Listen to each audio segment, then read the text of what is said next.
Halloween day ആണ്. ഇതെന്റെ front Jerry.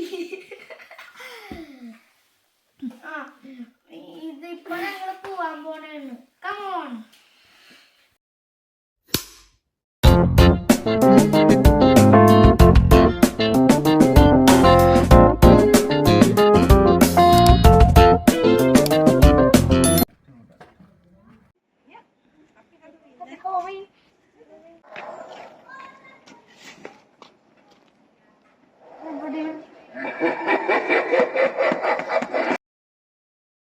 Hi guys, ഞങ്ങൾ UK വന്നിട്ട് ഫസ്റ്റ് ഹാലോവിൻ ഡേ ആണ്. അപ്പോൾ നന്നായിട്ട് സെലിബ്രേറ്റ് ചെയ്യാമെന്ന് വിചാരിച്ചു. നമ്മുടെ നാട്ടിലൊക്കെ നമ്മൾ ക്രിസ്മസിന് പപ്പാഞ്ഞി കളിക്ക് പോകില്ല, അതുപോലെ തന്നെ ഇവിടെ ഇങ്ങനെ ഒരു ഹാലോവിൻ ഡേ സെലിബ്രേറ്റ് ചെയ്യുന്നവരെല്ലാവരും. അപ്പോൾ ഇങ്ങനെ ഇതുപോലത്തെ കോസ്റ്റ്യൂംസൊക്കെ ധരിച്ച് എല്ലാ വീടുകളിലും നമ്മൾ ട്രിക്ക് ഓർ ട്രീറ്റ് എന്ന് പറഞ്ഞിട്ടാണ് ഓരോ വീടുകളിൽ നമ്മളിത് ഒരു ബോക്സ് ഉണ്ട്, നമ്മുടെ ഒരു ബാസ്ക്കറ്റ് ഉണ്ട്, അത് കാണിക്കുന്നത്. അപ്പോൾ ചോക്ലേറ്റ്സാണ് ഇട്ട് തരുന്നത്. എല്ലാ വീടുകളിലും കയറാൻ പറ്റില്ല. ചില വീടുകളിൽ ഇതുപോലെ പംകിൻ വെച്ചിട്ടുണ്ടാവും. അങ്ങനെയുള്ള വീടുകളിൽ മാത്രമേ സെലിബ്രേറ്റ് ചെയ്യുന്നുണ്ടാവുള്ളൂ. അപ്പോൾ അങ്ങനെയുള്ള വീടുകളിൽ മാത്രം നമ്മൾ കയറാൻ പാടുള്ളൂ. അതുപോലെ തന്നെ ഇത് എൻഡ് ചെയ്യുന്നത് എങ്ങനെയെന്ന് വെച്ച് കഴിഞ്ഞാൽ നമ്മൾ ഈ പംകിൻ വെക്കുമല്ലോ, പംകിൻ്റെ അകത്ത് ലൈറ്റ്സ് ഉണ്ടാവും. ട്രീറ്റ് കഴിഞ്ഞ് കഴിയുമ്പോൾ ആ പംകിൻ്റെ അകത്തുള്ള ലൈറ്റ്സ് അവർ കിടത്തിക്കളയും. പിന്നെ അടുത്ത ട്രീറ്റ് നമുക്കൊന്നും തരാനുണ്ടാവില്ല എന്നാണ് ഒരു ഉദ്ദേശിക്കുന്നത്. ഞങ്ങൾ ഒരുപാട് വീടുകൾ കയറി നല്ല ഭംഗിയിലെല്ലാം സെലിബ്രേറ്റ് ചെയ്തിരുന്നത്. നല്ല രസമാണ് കാണാനായിട്ടെല്ലാം. ജുവാൻ ലിയാമും ജെറി ഉണ്ടായിരുന്നു. ജെറി ജുവാൻ്റെ ഒക്കെ ഫ്രണ്ടാണ്, ന്യൂ ഫ്രണ്ടാണ്. അപ്പം നന്നായിട്ട് സെലിബ്രേറ്റ് ചെയ്തു. അപ്പം ഒരുപാട് ചോക്ലേറ്റ്സ് കിട്ടി. അപ്പം നമുക്ക് ആ വീഡിയോ കാണാം.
കുറേ ആളുകൾ ഇവരും പേടിപ്പിച്ചു, കുറേ ആളുകൾ ഇവരെയും പേടിപ്പിച്ചു. എന്തായാലും ഒരു അടിപൊളി ഡേ ആയിരുന്നു. ചോക്ലേറ്റ്സ് തന്നെ ഒരുപാടുണ്ടായിരുന്നു. ഒരു ഏകദേശം ഒരു 2.5 kg ചോക്ലേറ്റ്സ് നമുക്ക് കിട്ടി. അപ്പോൾ ഇങ്ങനെയുള്ള വീഡിയോകൾ നിങ്ങൾക്ക് ഇഷ്ടമാണെങ്കിൽ ലൈക്ക് ചെയ്യുക, ഷെയർ ചെയ്യുക, സബ്സ്ക്രൈബ് ചെയ്യുക. അടുത്തൊരു നല്ലൊരു വീഡിയോ ആയിട്ട് വീണ്ടും കാണാം. Bye guys.